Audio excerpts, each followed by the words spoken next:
Hello അസ്സലാമലൈക്കും welcome back to queen's gallery. അപ്പോൾ ഇന്ന് ഞാൻ വന്നിട്ടുള്ളത് ഒരു സിമ്പിളായിട്ട് നമ്മളൊരു ചെമ്മീൻ്റെ തല എങ്ങനെ ഫ്രൈ ചെയ്തെടുക്കുക എന്നുള്ള വീഡിയോ ആണ്. അപ്പോൾ ഇത് ക്ലീൻ ചെയ്യുന്ന വീഡിയോ ഒക്കെ അതിൻ്റെ മുന്നേ ഒരു ബിരിയാണി റെസിപ്പിയിൽ ഇട്ടിട്ടുണ്ട് കേട്ടോ. അപ്പോൾ അത് കണ്ടു നോക്കാം. അപ്പോൾ നമ്മൾ ചെമ്മീൻ തല ക്ലീൻ ചെയ്തെടുത്തതിലേക്ക് നമുക്ക് ആവശ്യത്തിന് ഉപ്പ് ചേർത്ത് കൊടുക്കാം മസാലയ്ക്ക് വേണ്ടിയിട്ട്. ഇനി അതിലേക്ക് 1/2 ടീസ്പൂണ് മഞ്ഞൾപ്പൊടി കൂടി ചേർത്ത് കൊടുത്തിട്ടുണ്ട്.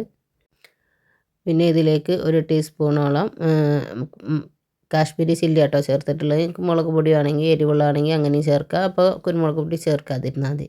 അതുപോലെ മല്ലിപ്പൊടി 1/2 ടീസ്പൂണും ഗരം മസാല 1/2 ടീസ്പൂണും അതുപോലെ കുരുമുളക് പൊടി 1/2 ടീസ്പൂണും ചേർത്ത് കൊടുത്തിട്ടുണ്ട്. പിന്നെ ഇതിലേക്കൊക്കെ വേണമെങ്കിൽ ഇഞ്ചി വെളുത്തുള്ളി പേസ്റ്റും ഒക്കെ ചേർത്ത് കൊടുക്കാം കേട്ടോ. എന്ത് വേണമെങ്കിലും അങ്ങനെയൊക്കെ ചേർക്കാം. പക്ഷേ ഞാൻ ഇത്രയേ ഉള്ളൂ മസാല ചേർക്കുന്നത്. പിന്നെ ഇത് നമ്മൾ സ്പൂൺ കൊണ്ട് വേണം മിക്സ് ചെയ്തെടുക്കാം. കയ്യിൽ നല്ല മുള്ള കുത്തും. കൈ കൊണ്ട് ഇതൊന്നും മിക്സ് ചെയ്യരുത്.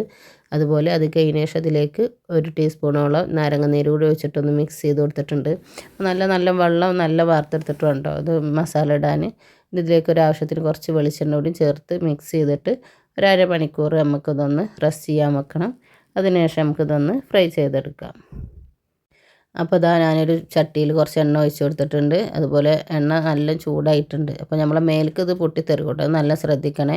പിന്നെ തീ നല്ല കുറച്ച് വെച്ചിട്ട് വേണം നമുക്കിതൊന്ന് ഫ്രൈ ചെയ്തെടുക്കാൻ. അപ്പോൾ ഇതിലേക്ക് ചെമ്മീനൊക്കെ ഒന്ന് ഫ്രൈ ചെയ്യാൻ ഇട്ട് കൊടുത്തിട്ടുണ്ട്. മേലെ കുറച്ച് വേപ്പില കൂടിയും തൂക്കി കൊടുത്തിട്ടുണ്ട് കേട്ടോ. അതുപോലെ നല്ല ലോ ടു മീഡിയം ഫ്ലെയിമിൽ വേണം ഇതൊന്ന് ഫ്രൈ ചെയ്തെടുക്കാൻ. എന്നിട്ട് തിരിച്ചും മറിച്ചിട്ടിട്ട് നമ്മളിതൊന്ന് ഫ്രൈ ചെയ്തെടുക്കണം. അപ്പോൾ ഇത് നല്ല മൂത്ത് കഴിഞ്ഞാൽ ഓവർ മൂത്ത് കഴിഞ്ഞാൽ ഇതൊരു കയ്പ്പ് ടേസ്റ്റ് വരും. അപ്പോൾ ഫ്ലേവർ തന്നെ മാറും കേട്ടോ. അപ്പോൾ ഒരു നല്ലൊരു റെഡ് കളർ ആകുമ്പോൾ നമുക്കിതൊന്ന് എടുത്ത് മാറ്റാം. അതുപോലെ ഇതൊന്നൊരു കളർ ഇങ്ങനെ നമ്മളിതിങ്ങനെ മിക്സ് ചെയ്യുമ്പോൾ തന്നെ ഒരു സൗണ്ട് തോന്നും.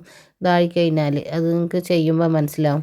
അപ്പോൾ അതുപോലെ ആയിക്കഴിഞ്ഞാൽ ഇതൊന്ന് എടുത്ത് മാറ്റിയാൽ മതി. അപ്പോൾ അത് ചെറിയ തീയിൽ ഇങ്ങനെ തിരിച്ചും മറിച്ചിട്ടിട്ട് എല്ലാ ഭാഗവും ഒന്ന് ക്രിസ്പി ആയി കിട്ടും കേട്ടോ. അത് ഒന്ന് നല്ലൊന്ന് മൂത്ത് കഴിഞ്ഞാൽ ഓവറായി ചെയ്യരുത് കേട്ടോ. ഓവറായി മൂത്ത് കഴിഞ്ഞാൽ കയ്പ്പ് ടേസ്റ്റ് വരുള്ളൂ. നമ്മൾ ഞണ്ടൊക്കെ ഫ്രൈ ചെയ്ത് കഴിക്കണം അതേ ടേസ്റ്റാണ് കേട്ടോ ഇതിൻ്റെ തല കഴിച്ചാൽ. അപ്പോൾ ഞാൻ എപ്പോഴും ചെമ്മീൻ വാങ്ങുമ്പോൾ ക്ലീൻ ചെയ്യാതെ വാങ്ങിയിട്ട് ഞാനിതുപോലെ ഫ്രൈ ചെയ്തെടുക്കാറുണ്ട് കേട്ടോ. അപ്പോൾ എല്ലാവരും ഇതുപോലെ ഒന്ന് ട്രൈ ചെയ്ത് നോക്കാം കേട്ടോ. എന്നിട്ട് ഇതിൻ്റെ ഫീഡ്ബാക്ക് കമൻറ്റിലൂടെ അറിയിക്കണേ.